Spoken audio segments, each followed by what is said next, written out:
Good morning to everyone. My name is Richard Gottlieb. I'm the Field Office Director for Citizenship and Immigration Services in the Charlotte Field Office, and I wanted to welcome all the candidates for citizenship, their family members and friends, any visitors and guests, and any special invitees who are here today. And it's certainly our pleasure to be a guest here at the Carl Sandburg Home National Historic Site in the National Park.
He's widely sought as a speaker on issues of politics and history. He has been interviewed on numerous programs such as NPR's Talk of the Nation, as well as All Things Considered, Morning Edition, and Weekend Edition, the NewsHour with Jim Lehrer, ABC's Nightline, and Terry Gross's Fresh Air. We're very honored that he accepted our invitation to speak to you today. And without further ado, it's my pleasure to introduce Professor Carter. I am honored, truly honored, to be allowed to say a few words, welcome you into your new status as full-fledged citizens with all the rights and privileges and obligations that entail. You begin your life as an American citizen at a critical time in our history. We are beset by economic challenges. We often seem bitterly divided in our politics. And if we are to believe the newspapers and television, we are frightened. Americans are frightened by many of the changes that are sweeping our country and the globe. And we see on every hand evidence of how that fear can overwhelm clear thinking. As new Americans born in countries from around the world, I'm sure you have also seen and sensed the way in which a small but noisy minority has attempted to blame immigrant Americans, not simply undocumented immigrants, but those like you who have gone through the demanding task of naturalization, to blame them for some of our problems. This is nothing new. At other moments of crisis, and particularly during economic hard times, that same vocal minority has tried to blame the newest arrivals to this nation of immigrants. During the Great Economic Depression of the 1850s, as new arrivals came mainly from Ireland and Germany, many of them Catholics, as they arrived, a wave of anti-immigration sentiment arose. By the middle of the 1850s, just before the American Civil War, the so-called Know-Nothing Party had elected thousands of state and local and some national office holders. Their slogan was simple: America for Americans.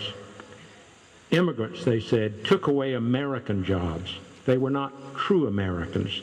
They took their political orders from the Pope, or they were secretly loyal to the countries of their birth. Of course, all Americans, save those Native Americans who were here in 1492, are immigrants. But in a time of passion, that was forgotten. Forgotten as well was the fact that America has been built on succeeding waves of immigration. And the arrival of each new wave of immigrants has not weakened our country. It has strengthened and renewed it. This nation has been enriched and strengthened by your decision to become Americans, just as it was enriched and strengthened by the arrival of earlier immigrants. For it was not just the famous, but the hard-working, everyday new arrivals that helped build this nation. Most did not make headlines, but everywhere around us, the United States benefits from their contributions. I'd like to, I'm going to call these out in alphabetical order here. Bulgaria. All right. Chile. China. Egypt. Germany. Jamaica. Laos.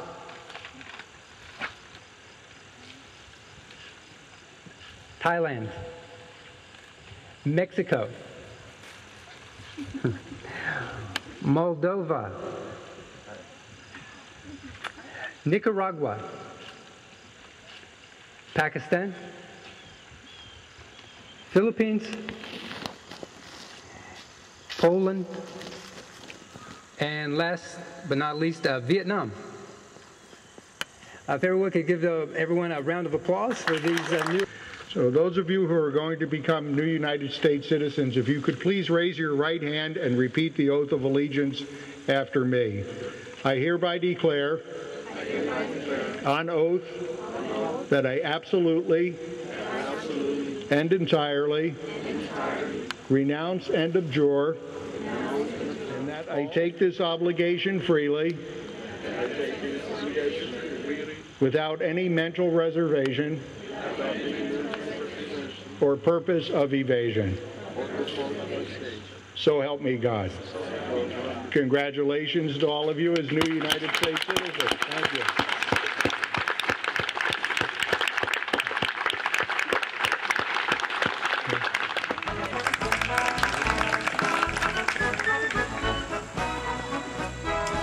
Malin Bachman.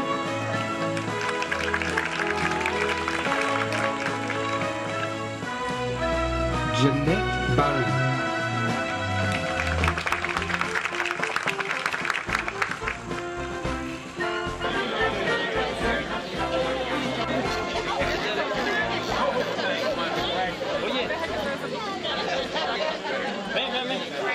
Good job, good job. Great. Oh, lovely.